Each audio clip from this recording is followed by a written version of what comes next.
We urge you to, again, move to shelter and get in your shelter and stay there. A tornado emergency has been declared by the National Weather Service, with Greensburg under the gun of a large and dangerous tornado. So as this continues to unfold, it looks like now we have an updated picture from our KSN high-resolution NEXRAD Doppler radar. Boy, I sure hate to tell you this, friends, but it looks like that thing is right on top of Greensburg. So your time is up. You need to be in your shelter right now. It is 9:47, and the arrival time at the very latest will be 9:50, so you should be in your...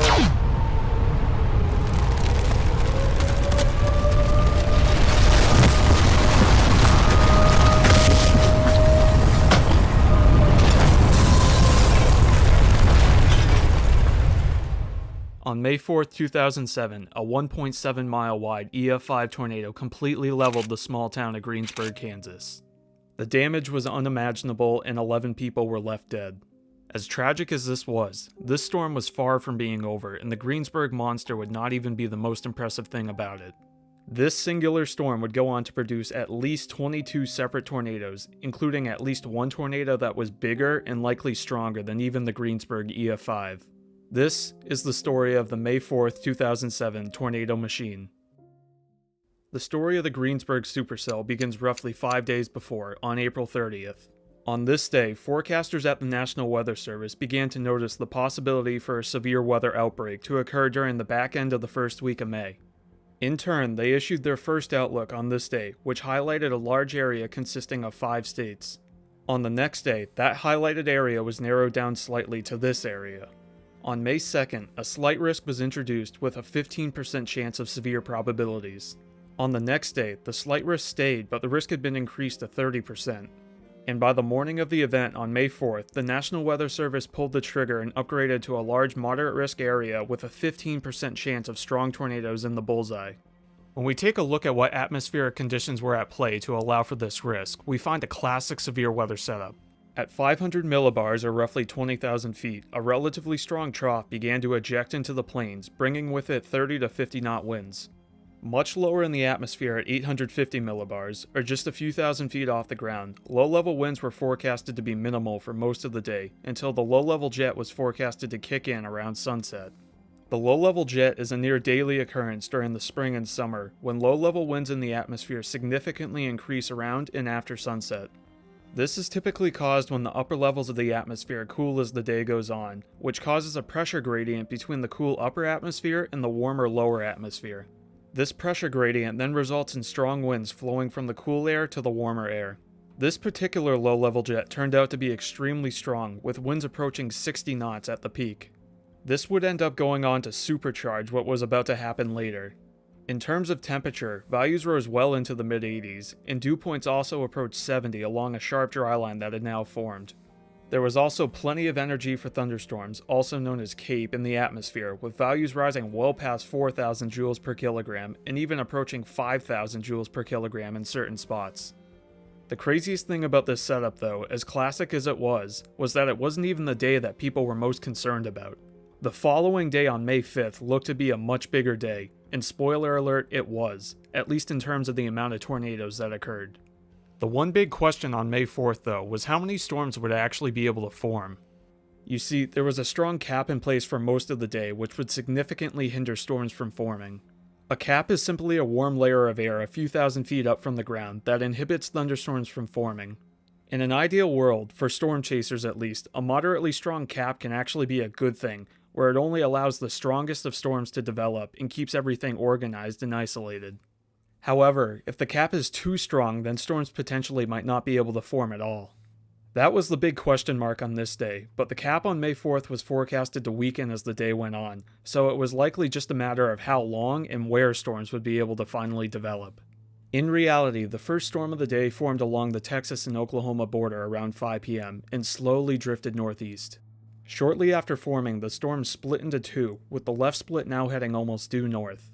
This is something important to note, and a trend that would continue and come back into play shortly. About an hour after forming, the original storm got tornado warned and shortly afterwards began producing tornadoes. This is also roughly the same time that the National Weather Service issued the first tornado watch for the area, which included portions of Texas, Oklahoma, and Kansas until 2 a.m.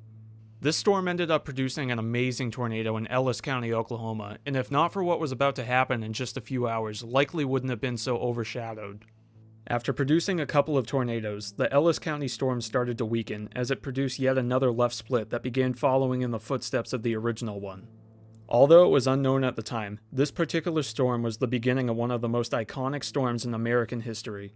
The other interesting thing to note here is that left split storms rarely ever produce tornadoes, which once again makes what was about to happen even more unique. Both storms had moderately strengthened up to this point, but neither were really that big of a deal so far, and were rather disorganized, but that was about to change. As the pair of storms begin to cross over the border into Kansas, the original left split storm dies, while the second left split begins to conglomerate into a more concise and organized storm. Moments later though, this storm would produce another left split, which temporarily put a hold on the intensification process. It didn't take long to get back on track though, as just minutes later re-intensification commenced, and a new storm began to develop on the southwestern side of the conglomerate.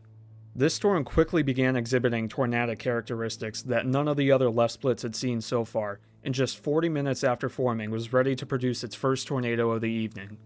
At 8:32 p.m. Central Daylight Time, the storm produces tornado number 1 just to the northeast of Ashland, Kansas. This ef0 tornado tracked northeast, and just 2 minutes later at 8:34 p.m. was joined by a twin. This was also an ef0 that touched down just to the southeast of the original tornado and tracked northwest. Neither of these tornadoes lasted very long, and neither hit anything, which earned them both their ef0 rating. About 10 minutes later at 8:48 p.m., the storm got its act together once again and put down tornado number 3 just to the north of Protection, Kansas. This tornado tracked northeast, and just a couple of minutes later at 8:50 p.m. the storm produced another tornado. This one tracked north-northeast and nearly hit a farmer on a tractor who was just barely able to get out of the way in time. This was the first tornado from the storm that did hit property, as it struck a barn which earned it an ef1 rating. These new pair of twins also didn't last very long and dissipated after being on the ground for just a couple of miles, but the storm was still gaining strength and was about to produce something much bigger. At 9 p.m. exactly, the storm put down tornado number 5, and this one quickly began exhibiting different characteristics than the first 4. This twister was moving in a more northeast direction than the others had to this point, and was quickly growing larger as well. It would continue to strengthen, and very shortly afterwards would begin spitting out satellite tornadoes. The first one touched down at 9:08 p.m. just to the east of the parent tornado. This ef1 tornado only impacted some trees and tracked for just over a mile before lifting back up into the clouds. Once again, just a handful of minutes later, the storm would produce not 1, but 2 more satellite tornadoes simultaneously. Both of these ef0s touched down at 9:18 p.m. and stayed over open fields. Both would lift after being on the ground for less than a mile in just a couple of minutes. It was at this point that people began noticing that the tornado looked like it was going to come dangerously close to the town of Greensburg. However, if it stayed on its current trajectory, it looked to pass just east of town, but that's just when something alarming began to happen. At this moment, the tornado began to enter the later stages of its life and began to occlude and start turning more to the north, straight towards Greensburg. As the tornado began to turn to the north, it produced another pair of twins, which touched down at 9:24 and 9:25 respectively. Once again, both of these tornadoes were short-lived and weak, and both earned an ef0 rating before retreating after just a couple of miles. It was at this point that the tornado was approaching its peak width of 1.7 miles wide, and it started becoming increasingly evident that Greensburg would no longer be spared with the new trajectory of the tornado.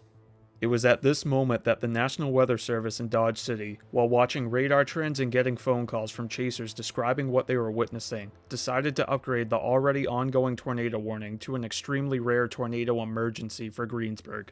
At this point, all anybody could do was just watch on radar in horror as the storm got closer to town, and one of these people was KSN Chief Meteorologist Dave Freeman. I urge you to again move to shelter and get in your shelter and stay there. A tornado emergency has been declared by the National Weather Service, with Greensburg under the gun of a large and dangerous tornado. So as this continues to unfold, it looks like now we have an updated picture from our KSN high-resolution NEXRAD Doppler radar. Boy, I sure hate to tell you this, friends, but it looks like that thing is right on top of Greensburg. So your time is up. You need to be in your shelter right now. Just before entering town, though, the parent storm put down another set of twins just to the east of the already ongoing tornado. These 2 new tornadoes were rated ef0 and ef1 and tracked northwards parallel to the other tornado as it began to enter the southern side of town. The twister had shrunken slightly at this point down to 1.3 miles wide, which was still wider than the entire town. The incredibly violent tornado passed through the town at the slow speed of just 20 miles per hour, making an already horrible situation last that much longer. After a few minutes though, it would clear town and the satellite tornado off to the east would rope out as well. After clearing town though, the Greensburg tornado continued its occlusion and turn, and performed a large loop and began heading back towards the town from the northwest.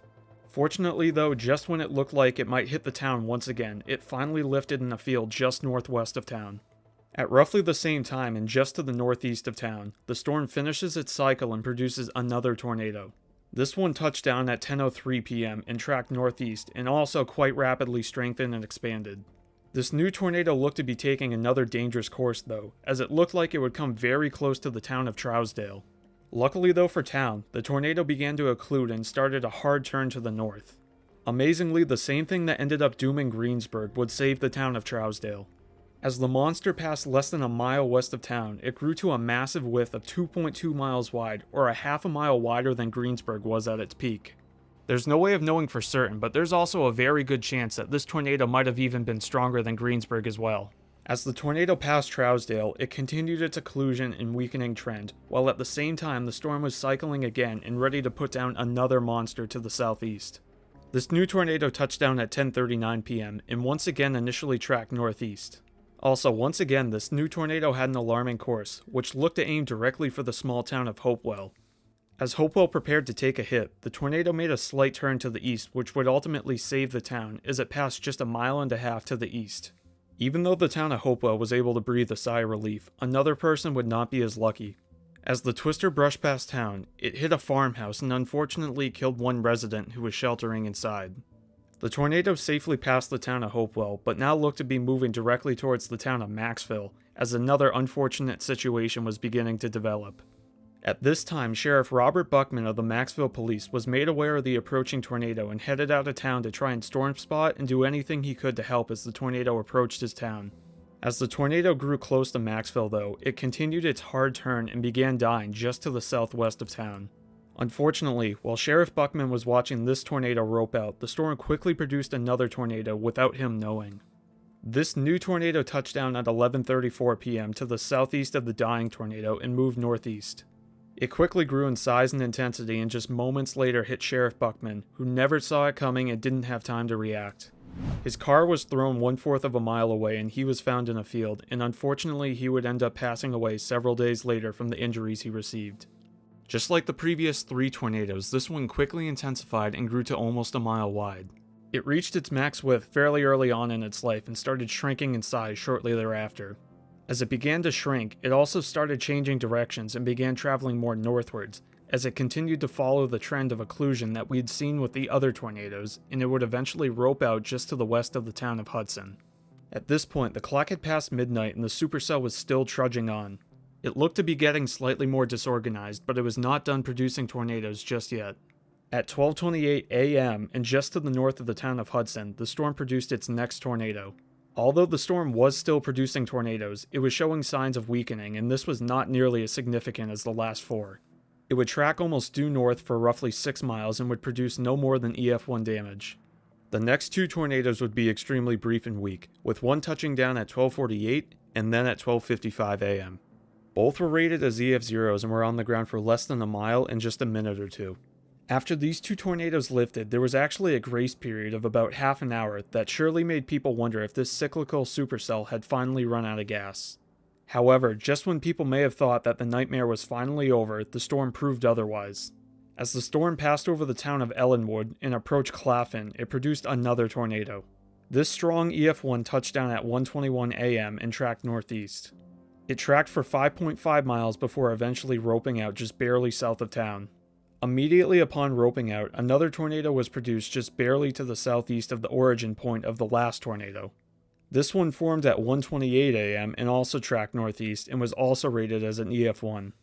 There's actually a decent likelihood that this tornado was stronger than its indicated rating, as it was noted to have done significant damage to trees along its path. This one traveled for 6.2 miles before it roped out to the southeast of Clapham. A handful of minutes after the last tornado faded away, another one spawned just to the southeast of the last track. This one touched down at 1:46 a.m. and once again initially tracked northeast. About 1/3 of the way through its life, it actually did make a right-hand turn before eventually lifting after being on the ground for 5.2 miles. This one was once again rated as an ef1, having done damage to several sheds and downing numerous power lines. After this, the storm was really starting to fall apart as it drifted northeast, but it still had one last tornado in its belly. At 2:06 a.m. and just to the northeast of Holyrood, the storm put down one last twister. This one was an ef0 and was noted to have knocked down several large trees and a power pole before it lifted after being on the ground for just half a mile. And just like that, this was finally the last tornado that this storm produced. This singular storm produced a mind-boggling 22 tornadoes that spanned over the course of roughly 5.5 hours and 120 miles. That's not even mentioning how long the storm in general was going on for, which was somewhere in the ballpark of 8 to 10 hours. As the sun began to rise on the town of Greensburg just a few hours after the last tornado from the storm was produced, there was utter devastation in its wake. 95% of buildings in town had taken damage from the tornado, with a very high percentage of that being complete losses. After officials finished a head count, it was discovered that the tornado had killed 11 and injured 63 in town. It's also important to remember the other 2 fatalities that other tornadoes from the storm caused, which brought the grand total to 13. While this was a devastating loss, it's quite amazing that both of these numbers weren't higher, considering the sheer strength of the tornado and the fact that it hit at night. In all likelihood, the critically dire warnings that were issued by the National Weather Service just before the tornado entered town saved countless lives and prevented an even greater tragedy. And to make matters even worse for those that just lost everything in the Greensburg supercell the previous night, the same weather system was not letting up.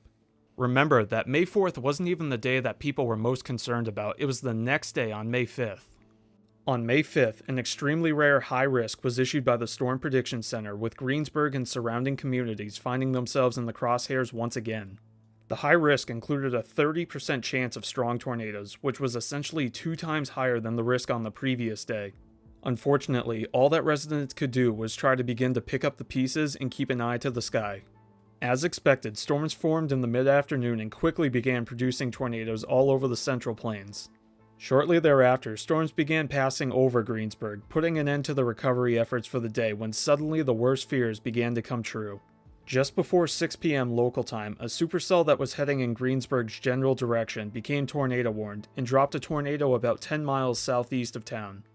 This tornado tracked over rural farmland for about 8 miles and was rated as an ef0.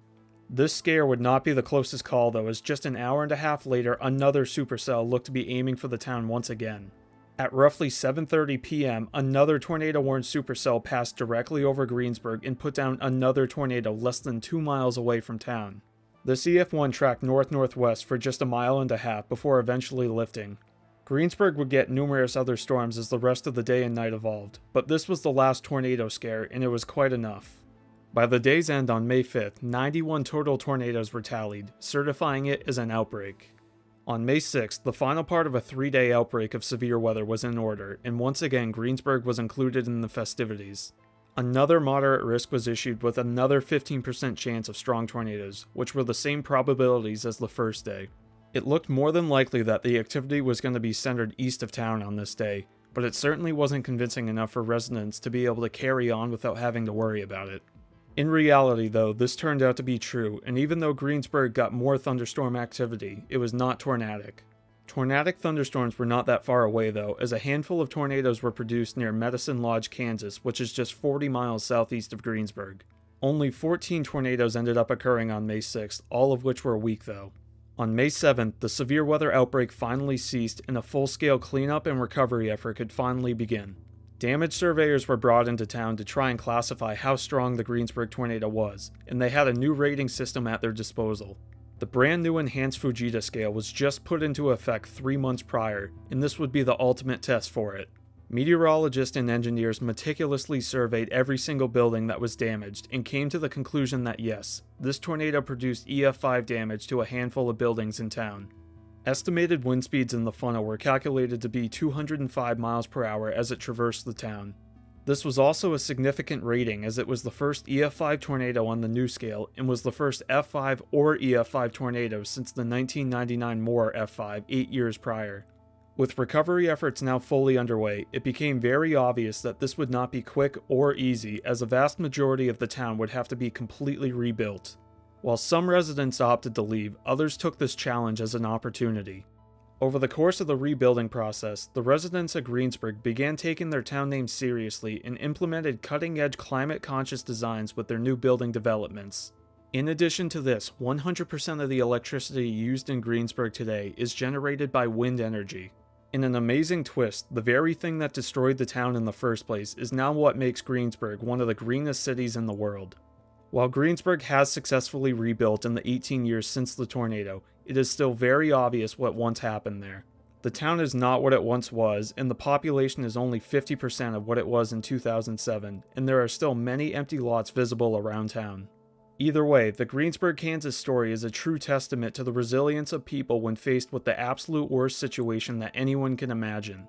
Residents vowed not to let a tornado end their town's history and successfully flipped the script on Mother Nature, building their town back using the very thing that destroyed it in the first place.